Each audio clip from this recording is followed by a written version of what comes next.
Мы не хотим никаких пошлин, правда, в Ормузском проливе. И все равно заберем уран. Дональд Трамп снова высказал свои желания. Рубио вылетел в Швецию на неформальную встречу НАТО-Украина, но успел сделать ряд заявлений о Кубе, Иране и самом Альянсе. Первый прием и по-королевски. Пока Рубио в пути, министры иностранных дел встретились за ужином во дворце Софиеру.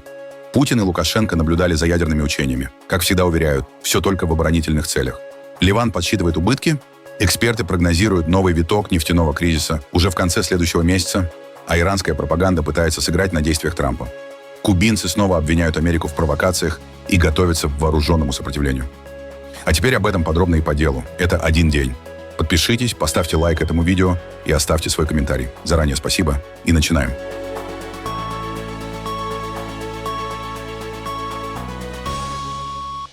Соединенные Штаты не хотят введения пошлин за проход через Ормузский пролив и намерены забрать у Ирана запасы высокообогащенного урана. Это заявил президент США Дональд Трамп. Каким вы хотите видеть исход ситуации с Ормузским проливом? Мы хотим, чтобы он оставался открытым. Мы хотим, чтобы он был свободным. Мы не хотим никаких пошлин. Это международный пролив. Это международный водный путь, и никаких сборов быть не должно. Сейчас, по прогнозам, они теряют по $500 миллионов в день. Звучит как огромные деньги. Но будь то 500, 200 или 300 миллионов, они теряют очень много. Ни одно судно не смогло пройти без нашего одобрения. И военно-морские силы проделали потрясающую работу. И ни один корабль не идет в Иран, как вы знаете. Ни один корабль не входит в Иран и не выходит из него без нашего одобрения. И они могут сохранить свой высокообогащенный уран? Нет, мы заберем высокообогащенный уран. Мы его получим. Он нам не нужен. Мы не хотим его. Вероятно, мы уничтожим его после того, как получим, но мы не позволим им оставить его у себя. Также Трамп сообщил, что отложил подписание исполнительного указа по искусственному интеллекту. Потому что мне не понравились некоторые аспекты этого документа. Я отложил его. Думаю, он мешает нам, потому что мы опережаем Китай. Мы опережаем всех. И я не хочу делать ничего, что может помешать этому лидерству. У нас очень серьезное преимущество в сфере ИИ. Это приносит огромную пользу и создает огромное количество рабочих мест. Сейчас у нас работает больше людей, чем когда-либо прежде.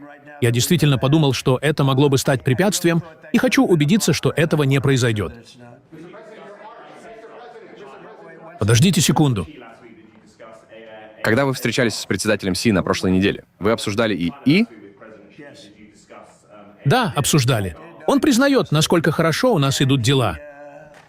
Мы действительно показываем хорошие результаты. По сути, это борьба между двумя странами. Другие государства сильно отстают, очень сильно. Они тоже хотят этого, все хотят, но они далеко позади. Но я не хотел подписывать документ. Я отложил ту встречу. Это должно было быть подписание, потому что мне не понравилось то, что я увидел. Госсекретарь США Марко Рубио перед вылетом в Швецию пообщался с журналистами и ответил на вопросы о Кубе, Иране, НАТО и отношениях Вашингтона с союзниками. Рубио заявил, что США по-прежнему делают ставку на дипломатию, но готовы и к другим сценариям. Президент всегда предпочитает мирное урегулирование через переговоры. Это всегда наш приоритет, и в отношении Кубы он остается таким же. Но если говорить откровенно, вероятность того, что это произойдет с нынешним руководством, невысока. Однако, если они изменят свою позицию, мы готовы к диалогу. А пока будем продолжать делать то, что считаем необходимым. Оскорблены ли мы тем, что кубинцы не приняли наши 100 миллионов? Они говорят, что приняли, посмотрим, так ли это на самом деле. Потому что мы не собираемся предоставлять гуманитарную помощь, которая попадет в руки их военной компании, а затем будет продаваться в долларовых магазинах, а деньги окажутся у них в кармане. Так это работать не будет. Тем не менее, нашим приоритетом всегда остается дипломатическое решение. Всегда. И соглашение, достигнутое путем переговоров. Но, отвечая на ваш вопрос, если существует угроза национальной безопасности Соединенных Штатов, президент имеет не только право, но и обязанность устранить эту угрозу. Будущее Кубы принадлежит народу Кубы, в том, как страна будет управляться, какой будет ее система и так далее. Но угроза национальной безопасности — это то, на чем мы будем сосредоточены на 100%, потому что речь идет об Америке. Говоря об Иране, Рубио подчеркнул, оплата за проход в Ормузском проливе неприемлема. Никто в мире не поддерживает систему взимания платы. Этого не может произойти. Это было бы неприемлемо и сделало бы дипломатическое соглашение невозможным. Если они попытаются это сделать, это станет угрозой для всего мира. И, кстати, это полностью незаконно. Появились сообщения, что США на этой неделе объявят о сокращении своего вклада в силы НАТО и уменьшат число доступных подразделений. Прежде всего, любые изменения нашей позиции в НАТО не мне объявлять. Это должны делать президент и Министерство обороны. Сейчас проходит встреча министров иностранных дел. Мы обсудим некоторые из этих вопросов. Но, думаю, никого не удивляет, что Соединенные Штаты, и особенно президент, сейчас очень разочарованы НАТО. Президент очень разочарован. Нужно понимать, многие страны НАТО согласны с нами в том, что Иран не должен обладать ядерным оружием, и что Иран представляет угрозу миру. Поэтому президент сказал: «Хорошо, я что-то с этим сделаю». Он не просит их отправлять войска или истребители, но они отказываются делать хоть что-то. И президент смотрит на это и говорит: «Подождите секунду. Если все эти страны мира согласны с нами, что Иран не должен иметь ядерное оружие, что этот режим представляет угрозу миру и безопасности, и что у него уже есть ракеты, способные достичь Европы, пока не Америки, но Европы, то мы хотя бы предпринимаем какие-то действия, а остальные просто прячутся». Да, нас это очень раздражает, и президент ясно дал это понять. Насколько я понимаю, представители Пакистана сегодня отправятся в Тегеран, и, надеюсь, это поможет продвинуть процесс дальше. Президент предпочитает заключить хорошее соглашение. Это всегда было его приоритетом. Если удастся достичь хорошей сделки, это будет прекрасно. Я не могу гарантировать, что это точно произойдет, но могу сказать, что мы сделаем все возможное, чтобы попытаться этого добиться. Но если хорошего соглашения достичь не удастся, президент ясно дал понять, у него есть и другие варианты. Я не буду уточнять, какие именно, но все и так понимают, о чем речь. Однако его предпочтение — это всегда сделка, соглашение и дипломатия. Посмотрим, сможем ли мы к этому прийти. Есть некоторые позитивные сигналы, но я не хочу быть чрезмерно оптимистичным. Посмотрим, что произойдет в ближайшие несколько дней. Мы также считаем, что существуют возможности, связанные с венесуэльской нефтью. Насколько я понимаю, временный президент Венесуэлы на следующей неделе отправится в Индию. С Индией есть над чем работать. Это отличный союзник и важный партнер. Мы ведем с ними много полезной совместной работы. Поэтому это важная поездка, и я рад, что она состоится. Думаю, нам будет о чем поговорить. Министры иностранных дел стран НАТО собрались в шведском Хельсингборге на неформальную встречу Совета НАТО-Украина. В центре обсуждения вопросы безопасности, усиления оборонных возможностей Альянса и распределения расходов между союзниками. Пролив Эресун – жизненно важная артерия как для торговли, так и для нашей безопасности. В прошлом году через него прошло примерно столько же баррелей нефти, сколько через Суэцкий канал. И многие из них перевозились судами так называемого российского теневого флота. Это напоминает нам, откуда исходит главная угроза для нашего альянса, и о важности инвестиций в наши возможности, оборону и сдерживание. Мы полностью осознаем, что Европа должна увеличить собственные расходы и военные возможности, а также взять на себя большую часть ответственности за коллективную оборону НАТО. Мы также рассчитываем, что это перераспределение нагрузки будет происходить очень организованно. Прием и ужин прошли во дворце Софиеру при участии руководства Швеции и королевской семьи. Сегодня Швеция чувствует себя в большей безопасности, чем до вступления в НАТО. А сам Альянс стал сильнее благодаря членству всех стран Северной Европы и Балтии. Ожидается, что к переговорам присоединится и госсекретарь США Марко Рубио. Для Швеции эта встреча стала первой в статусе страны-члена НАТО после вступления в Альянс в 2024 году. НАТО проводит учения и проверяет готовность систем защиты после серии инцидентов с беспилотниками в странах Балтии. Генсек Альянса Марк Рютте вместе с премьером Швеции Ульфом Кристерсоном посетили демонстрацию гражданской обороны и противовоздушных систем на юге страны. И пусть ни у кого не будет сомнений, наша способность и решимость защищать каждого союзника абсолютны. Если кто-то окажется настолько глуп, чтобы напасть, ответ будет разрушительным. Украинские дроны используются не потому, что Украина хочет работать с дронами, а потому что Россия начала полномасштабное вторжение, и Украине приходится защищаться. НАТО всегда готово к любому развитию событий. И то, что произошло за последние несколько дней, именно к такому мы готовились и тренировались. Это спокойный, решительный и соразмерный ответ на любую угрозу. За последние дни дроны несколько раз нарушали воздушное пространство стран НАТО. В Латвии поднимали истребители. В Эстонии беспилотник был сбит, а в Литве из-за угрозы временно останавливали авиасообщение. Иногда речь идет о глушении сигнала, иногда о других помехах. Очевидно, никто не хочет, чтобы это происходило, потому что это может причинить ущерб и вызвать страх. Заявление России о том, что Латвия якобы поддерживала это, абсолютно абсурдны. И россияне сами это знают. В конечном счете, мы не можем чрезмерно полагаться только на одного союзника.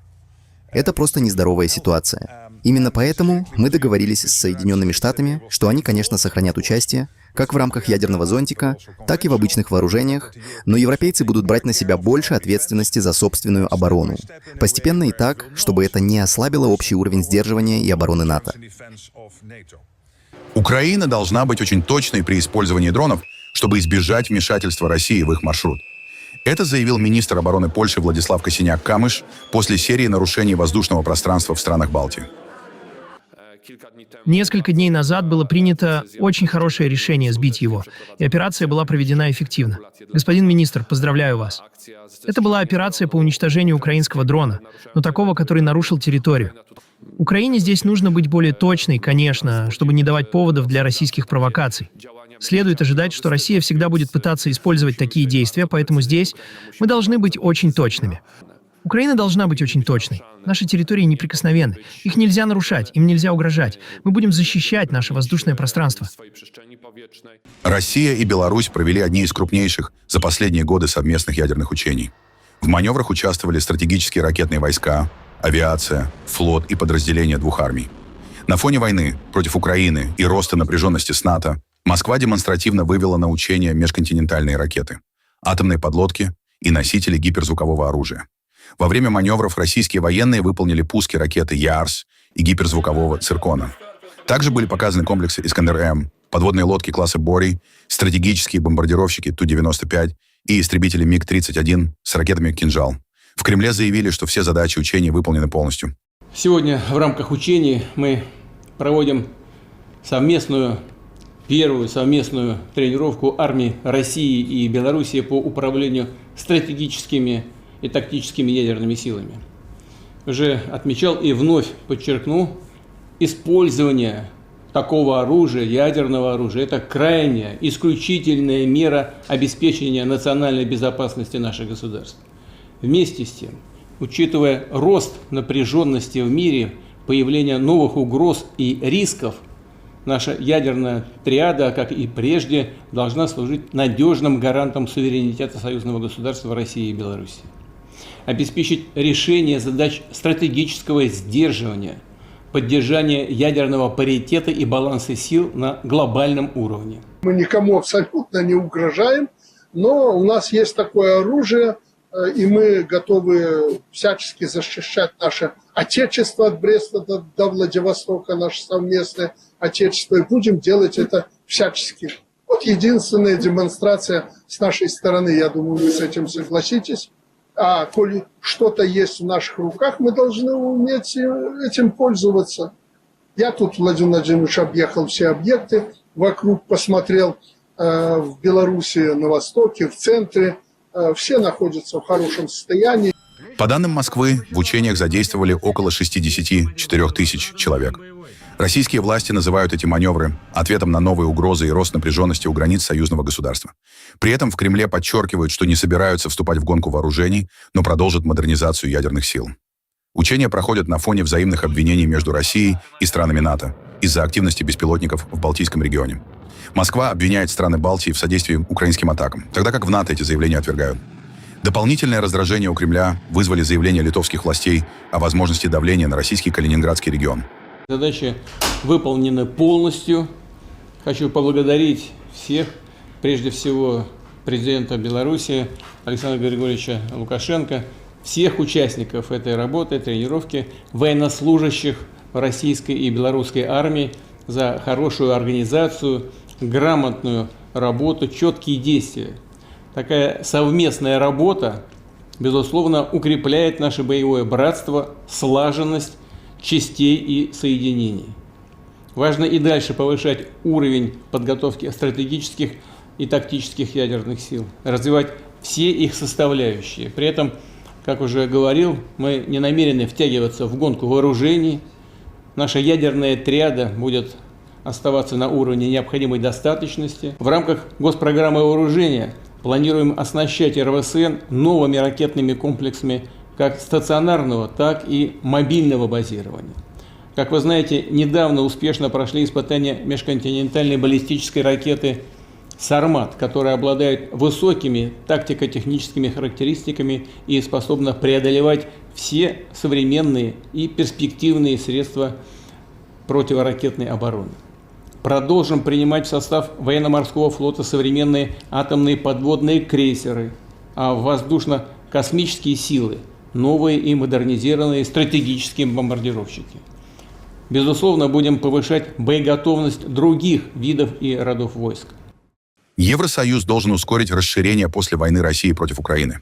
Об этом в Вене заявил канцлер Австрии Кристиан Штокер на встрече с премьером Венгрии Петером Мадьяром. По словам Штокера, вступление стран Западных Балкан – это сегодня самый эффективный инструмент мира и безопасности для Европы. Он отдельно отметил прогресс Черногории и Албании и призвал Брюссель выполнить обещания по расширению ЕС. Австрию и Венгрию объединяет их четкая приверженность Европейскому Союзу, включая его расширение за счет стран Западных Балкан. Пришло время, чтобы ЕС выполнил свое обещание и подкрепил это обещание действиями. Такие страны, как Черногория, в частности, а также Албания, зарекомендовали себя как кандидаты на вступление. Агрессивная война России против Украины драматически изменила геополитический ландшафт, и расширение Европейского Союза является самым сильным и самым эффективным геополитическим инструментом для мира, безопасности и процветания. Население Венгрии подавляющим большинством отвергло конфронтацию и политику изоляции и блокад и ясно выбрало проевропейский, гражданский и космополитический курс. Это хорошо для Венгрии, но также хорошо для Австрии и, в конечном итоге, хорошо для Европы. В Ливане оценивают ущерб от войны с Израилем уже в 20 миллиардов долларов. Министр финансов страны Яссин Джабер заявил, что экономика в этом году может сократиться минимум на 7%. С марта израильские удары продолжаются по югу и востоку Ливана. Разрушены жилые районы, более 1 миллиона человек были вынуждены покинуть дома. По данным властей, погибли свыше 3000 человек. В Бейруте признают, стране не хватает денег даже на помощь переселенцам. Ливан рассчитывает на кредиты Всемирного банка, помощь Евросоюза и переводы граждан, работающих за границей. Целый район буквально стирается с лица земли. Поэтому я действительно считаю, что общий объем ущерба, прямого и косвенного, может достичь 20 миллиардов долларов. И, конечно, такая война и такие условия, которые, как я уже говорил, продолжаются с 2024 года до сегодняшнего дня, очень сильно ударили по экономике. Европейский Союз выделил 45 миллионов евро Министерству социальных дел для помощи переселенцам, мигрантам и людям с низкими доходами. Кроме того, мы подписали соглашение с Всемирным банком на 200 миллионов долларов, когда я был в Вашингтоне. Также в бюджете Ливана были предусмотрены 50 миллионов долларов для Министерства социальных дел. Эти средства будут использованы наряду с другими кредитами, которые мы получили от Всемирного банка. Сегодня мы зависим от кредитов. Мы получаем не так много грантов, то есть безвозмездной помощи. Чем дольше продолжается кризис, тем тяжелее его последствия для Ливана. Это как бег. Чем длиннее дистанция, тем сильнее устаешь. Мы устали, нашу способность выдерживать это снова и снова, постоянно испытывают на прочность. И думаю, ливанцы устали от этого. И те, кто живет здесь, и те, кто находится за границей. Мировой рынок нефти может столкнуться с новым витком напряжения уже этим летом. Об этом предупредил глава Международного энергетического агентства Фатих Бирол на выступлении в Лондоне. По его словам, запасы нефти, которые помогали сдерживать последствия войны с Ираном, постепенно сокращаются, а новых поставок с Ближнего Востока рынок пока не получает. Эти запасы, которые у нас есть, истощаются. Если у нас есть деньги в кармане, но нет поступления доходов, то можно тратить и тратить, но этому приходит конец. И мы приближаемся к этому моменту. Проблема в том, что в конце июня, начале июля начинается сезон путешествий. Что это значит? Обычно спрос на нефть и ее потребление растут. Итак, у нас одновременно истощаются запасы, с Ближнего Востока не поступает новая нефть, а спрос увеличивается. Это может стать проблемой. И в июле или августе мы можем войти в красную зону, если не увидим улучшения ситуации. Именно так я это вижу. Что вы имеете в виду под красной зоной? Зону, которая красная. Действиями Дональда Трампа активно воспользовались иранские власти. Государственная пропаганда все чаще представляет конфликт не как противостояние с режимом, а как войну против самого Ирана. На улицах Тегерана появились многочисленные плакаты с антиамериканскими лозунгами и заявлениями о национальном единстве. Президент Трамп, когда угрожает цивилизационным уничтожением, когда угрожает гражданской инфраструктуре, атаки Израиля на гражданские районы без какого-либо внимания к потерям среди мирного населения, удары по больницам, исследовательским центрам, университетам, историческим объектам — все это помогло иранскому режиму представить эту войну не как войну против Исламской Республики, а как войну против Ирана как государства. Направление, в котором развивается риторика режима, на самом деле показывает трансформацию самого режима. Он движется от теократической системы к военной. Все больше людей у власти — это молодое поколение. Поколение, разочаровавшееся в идеологии первых лет. Однако, как отмечают эксперты, за этой кампанией скрывается глубокое внутреннее недовольство. Несмотря на попытки мобилизовать общество через митинги и пропаганду, многие иранцы по-прежнему разочарованы экономическим кризисом, действиями властей и отсутствием перемен в стране. Все, чего режим может добиться, это незначительный эффект, потому что большинство людей разочарованы всей системой в целом, независимо от того, кто у власти и какие послания они распространяют. В целом, люди хотят увидеть конец этого режима, и никакая пропаганда не изменит их мнение. Но есть и колеблющиеся, и для режима это важно. Кроме того, это помогает оживить собственную базу поддержки, которая тоже начала терять веру в способность режима решать фундаментальные проблемы страны. Суд в Турции аннулировал съезд крупнейшей оппозиционной республиканской народной партии, на котором в 2023 году лидером избрали Озгюра Азеля.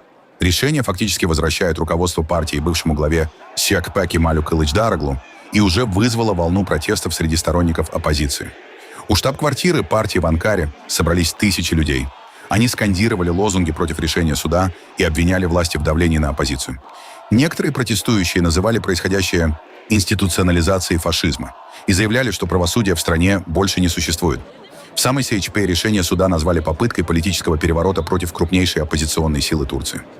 Правительство Реджепа Таипа Эрдогана обвинение отвергает и заявляет, что решение суда, наоборот, укрепляет доверие к верховенству закона. Кемаль Кылычдароглу много лет был главным соперником Эрдогана и возглавлял массовые акции протеста, включая марш за справедливость в 2017 году. Теперь его возвращение в руководство партии может усилить внутренний кризис в турецкой оппозиции. В США все больше молодых людей идут в армию. Военные говорят, что набор растет сразу в нескольких видах вооруженных сил. Подготовку новобранцы проходят на базе Пэрис-Айленд в Южной Каролине с марш-бросками, полосой препятствий и тренировками, максимально приближенными к боевым условиям. В корпусе морской пехоты говорят, что интерес к службе продолжает расти. Министр обороны поставил задачу увеличить численность всех видов вооруженных сил на 5%, и мы движемся по этому пути. Думаю, мы даже немного опережаем график, потому что наш комендант заранее предусмотрел это и направил нас в нужную сторону. Поэтому наши потребности будут продолжать расти в течение следующих нескольких финансовых лет. И тот факт, что мы уже видим рост числа новобранцев, очень хорошо говорит о будущем системы набора и о способности корпуса морской пехоты продолжать выполнять свои задачи. Куба обвинила госсекретаря США Марко Рубио в провоцировании военной агрессии после новых заявлений Вашингтона. Глава кубинского МИД Бруно Родригес заявил, что США усиливают давление на остров и намеренно подталкивают страну к экономическому кризису. Госсекретарь США снова лжет, чтобы спровоцировать военную агрессию, которая приведет к пролитию кубинской и американской крови. Куба не является и никогда не была угрозой национальной безопасности США.